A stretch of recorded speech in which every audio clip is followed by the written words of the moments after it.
सतपाल महाराज जी, श्री हुकुमदेव नारायण यादव, आपको उत्तराखंड पर ही बोलना है, बिहार पर नहीं। सभापति महोदय,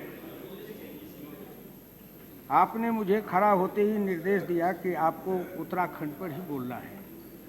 सवाल केवल गढ़वाली और कुमाऊं भाषा की नहीं है, सवाल है लोक भाषा की। और मैं जिस आंदोलन और क्रांति से निकल के आया हूं, उसमें नारा ही मेरा था कि गांधी लोहिया की अभिलाषा, चले देश में देसी भाषा, अंग्रेजी में काम न होगा, फिर से देश गुलाम न होगा, अंग्रेज यहाँ से चले गए, अंग्रेजी को भी जाना है।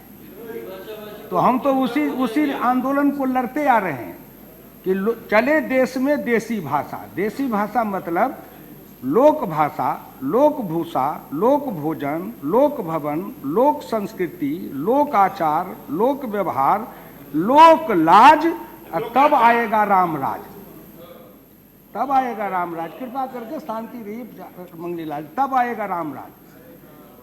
आप दशरथ नंदन श्री राम को सतपाल महाराज जी कथावाचक है, उन्होंने पशुपतिनाथ की कथा कही। दशरथ नंदन श्री राम राजमहल को छोड़ते हैं, वनवासी का वेश बनाते हैं और वह देश की जो लोक भाषा है, लोक संस्कृति है, लोक भूषा है, लोक भोजन है, लोक व्यवहार है, लोक आचार है, और उसमें जब अपने को रमाते हैं तो एक विशाल शक्ति पाके और रावण के साम्राज्यवाद को नाश करने में सफल हो जाते हैं। न उनका कोई कुटुंब था, न दियाद था, न जाति था, न बंधु था, न समाज था, न कोई उनके रिश्तेदार थे, किसी ने साथ नहीं दिया था। अगर दिया था तो लोक जन ने साथ दिया था। इसीलिए मैं उनके प्रस्ताव जो उन्होंने रखा है वो समर्थन केवल इसलिए नहीं कि केवल गढ़वाली कुमाऊं नहीं, आप जिस प्रदेश से आते हैं वहाँ जो झारखंड के जंगल में जो हमारे वनवासी भाई हैं और आपस में जब वो मिलते हैं, एक दूसरे से बातें करते हैं, तो उसी में उनको रस आता है।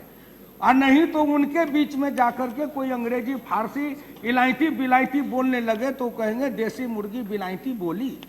हम तो तुम्हारी बात समझते नहीं। दुर्भाग्य है इस देश का कि देश के अंदर देसी भाषा, लोक भाषा को सम्मानित नहीं किया गया। हम अभी श्रीमान अटल बिहारी वाजपेयी जी और लाल कृष्ण आडवाणी जी को मिथिलांचल के कोटि कोटि लोगों की तरफ से धन्यवाद देते हुए सदन में अभिनंदन करना चाहेंगे कि उन्होंने हमारी मैथिली भाषा को अष्टम सूची में स्थान दे करके और मिथिलांचल की मैथिली भाषा को सम्मानित किया था।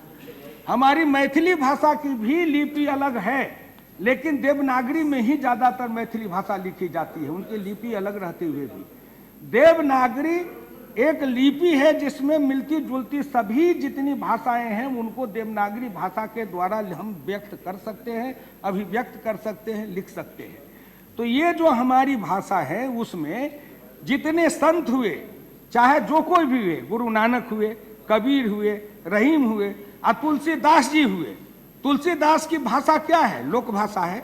और सभी लोक भाषा, अवधी है, भोजपुरी है, मगही है, सबको जितनी देश की लोक भाषा है सबको उन्होंने मिला दिया।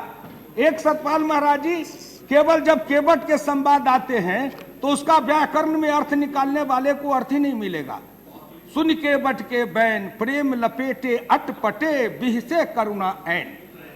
तो सुन के बट के बैन, प्रेम लपेटे अटपटे, तो लोग सोचेंगे ये अटपटा क्या है, लटपटा क्या है, लेकिन वो उसकी लोक भाषा है और लोक भाषा का अपना ही आनंद है। जब भोजपुरी में लोग अपनी भाषा में गीत गाते हैं तो उनको अपना ही आनंद आता है।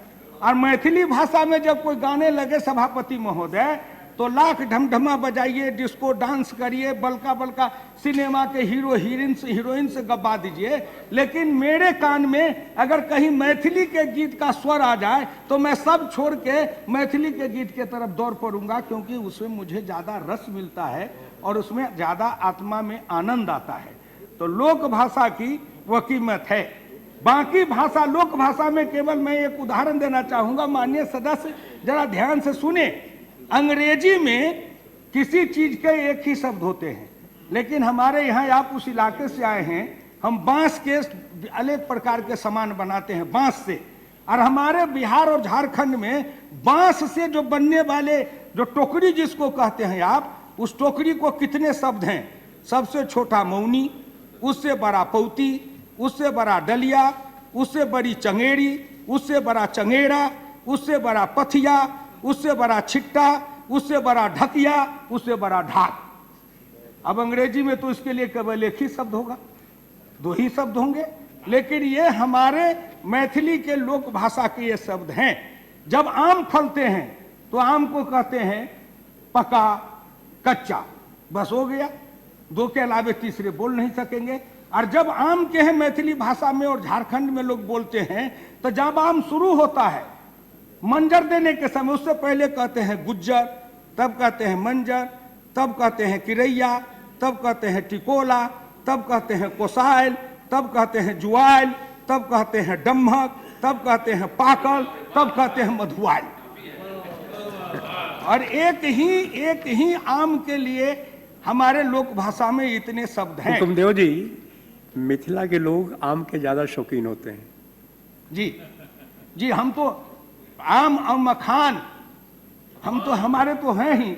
हम कहते हैं कि 5 मोह से मिथिला बना है, माछ, मखान, मधु और महामोह उपाध्याय। इसी से तो हमारे यहाँ विद्वानों की कोई कमी नहीं है। सभापति महोदय, इसलिए मैं इस बात को आपके सामने में रखा कि जितनी भाषाएं देश की हैं उन सभी भाषाओं को संग्रहित किया जाए, उन सभी को सम्मानजनक स्थान दिया जाए, उन सभी भाषाओं में पढ़ाई किया जाए, उन सभी भाषाओं को सरकारी विद्यालयों में और सरकारी नौकरियों में सम्मान दिया जाए, जिससे कि वो अपनी भावना की अभिव्यक्ति कर सके। चौधरी चरण सिंह जब इसी जगह गृह मंत्री बने थे सन 77 में, संघ लोक सेवा आयोग में मुरारजी भाई देसाई की सरकार ने कहा था कि जो 14, उस समय 14 भाषाएं थी, कि जो 14 भाषाएं अष्टम सूची में है संविधान के, परीक्षार्थी चाहे तो संघ लोक सेवा आयोग में वह इसमें से किसी भाषा में उत्तर दे सकता है। और सभापति महोदय, आज इसका परिणाम है कि जब से यह लोक भाषा में, संघ लोक सेवा आयोग में या लोक भाषा में लोगों ने उत्तर देना शुरू किया, अपनी भाषा में लिखना शुरू किया, तो आज बिहार में केवल मधुबनी जिला से हर साल 5-6 हमारे गरीब परिवार के बच्चे हैं जो IAS में कम्पीट कर रहे हैं।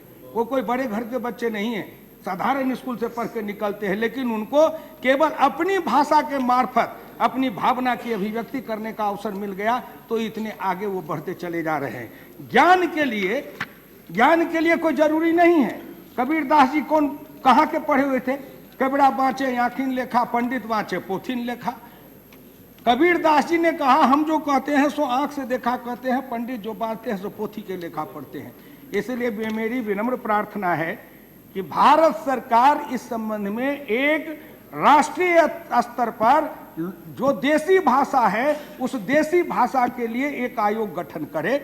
वह संपूर्ण देश के अंदर, चाहे पहाड़ के लोग हों, चाहे जंगल के बसने वाले लोग हों, चाहे थोड़े लोग बोलने वाले हों या ज़्यादा लोग बोलने वाले हों, उन भाषाओं को संग्रहित करें, उनके शब्दों को संग्रहित करें, उनकी लिपियों को संग्रहित करें, और उसके आधार पर जिसको कहते हैं एक व्यापक भारतीय लोक भाषाओं का विश्वकोश बनाया जाए। और आज सभी विश्वविद्यालय में उसकी पढ़ाई होनी चाहिए, जिससे भारतवर्ष के लोग जान सके कि हमारी लोक भाषा में कितनी ताकत थी और कितने हम संपन्न थे।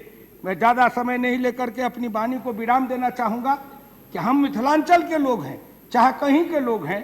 जब हम लोक भाषा में, सतपाल जी महाराज अपने कुमाऊं और गढ़वाली के 12 मासा की कह रहे थे, हमारे मिथिलांचल में भी 12 मासा लोग गाते हैं।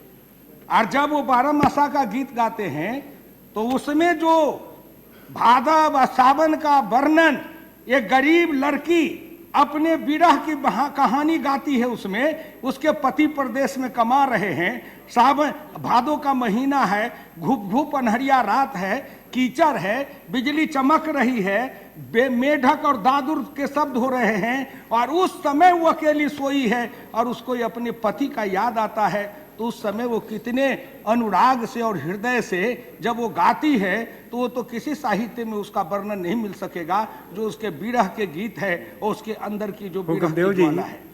जैसे महाराज जी ने कालिदास का मेघदूतम का उदाहरण दिया, तो आप भी तो विद्यापति का कुछ दीजिए। विद्यापति जी का आपने कहा तो ज्यादा नहीं कहूंगा, लेकिन बाल विवाह पर विद्यापति ने बहुत ही सुंदर रोचक ढंग से गीत बनाया था मिथिलांचल में। पति छोटा है, पत्नी बड़ी है, बेमेल बिया है, पति को गोदी में लेके जा रही है और लोग रास्ते में पूछते हैं कि कौन है तुम्हारा, वो पति औरत से, तो उसको विद्यापति जी ने कहा है, पिया मोर बालक हम तरुणी है, आ कौन चूक चूकलहूँ भेलौं जननी है, पिया मोर बालक। तो जो हमारे यहाँ उसके अंदर है 12 मासा में, जब हमारी गरीब लड़कियां पिया मोरा बालक अब मैं तरुणी जवान हूं, कौन हम चूक चूक गए विधाता के घर में कि हम औरत बन गए, जननी बन गए, कि आज इतने छोटे बालक से हमारे माता पिता ने, समाज ने मेरी शादी करा के मेरे साथ अन्याय किया है, अन्याय किया है। और तब वो अपने बाट बटोहिया जो लोग हैं उनके मार्फत समाज भी भेजती है अपने बाप को, बाट रे बटोहिया तू ही मेरा भैया, कि हमरो संवादनी ने जा, कही दी है बाबूजी से किने धेनु गाई, आ दूधबा पिलाई कहे पोसी है जमाई। ऐसे जो उनके हृदय से निकलती है वेदना।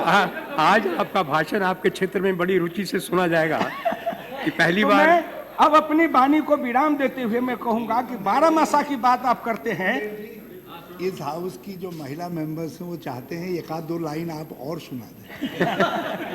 तो हरीश जी, महिला मेंबर की भावना आप कैसे समझ गए? इसीलिए सभापति जी इसलिए समझ गए कि रामचरितमानस में गोस्वामी जी ने काकभूषण महादेव जी से कहवाया है पार्वती जी को कि खग जाने खग ही के भाषा, खग जाने खग ही के भाषा। हम तो महादेव जी की चर्चा कर रहे थे सतपाल महाराज।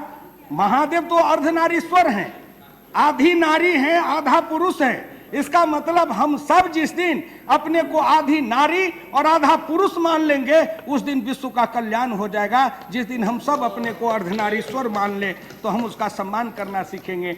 मैं अंत में अपनी वाणी को विराम देते हुए कहूंगा कि संपूर्ण लोक भाषा, संपूर्ण देशी भाषाओं के लिए राष्ट्रीय स्तर पर उसको संग्रहित किया जाए, संकलित किया जाए, उसको एक आधार बनाया जाए, उसका एक विश्वकोश बनाया जाए और उसको सब जगह प्रचारित किया जाए। और अंत में मैं कहूँगा कि आपने 12 मासा कहा, तो 12 मासा में वो गरीब की बेटी गाती है जिसका पिया परदेश गया हुआ है, भाद बहे सखी रईनी भियाओ न, रिम झिम बरसत मेघ हे, सबके बलमु रामा घर घर आए, हमरो बलमु परदेश है।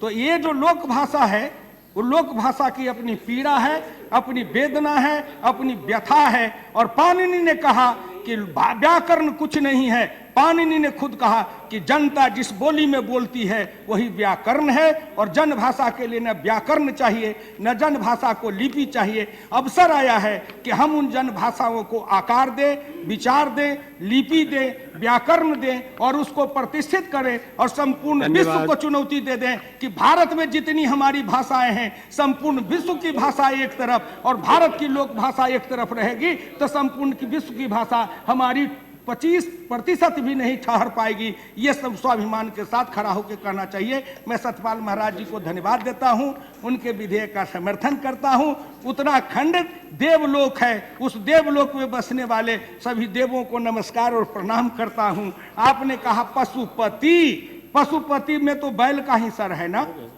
पशुपति में जो सर है वो बैल का सर है। इसीलिए भारत की संस्कृति में कहा गया कि बैल ही पशुओं का पति है, क्योंकि उसी से रोटी मिलती है, उसी से आर्थिक आधार बनता है। इसीलिए उस गोवंश और पशुपति की भी रक्षा होनी चाहिए, तभी देश में लोक भाषा की रक्षा होगी। धन्यवाद।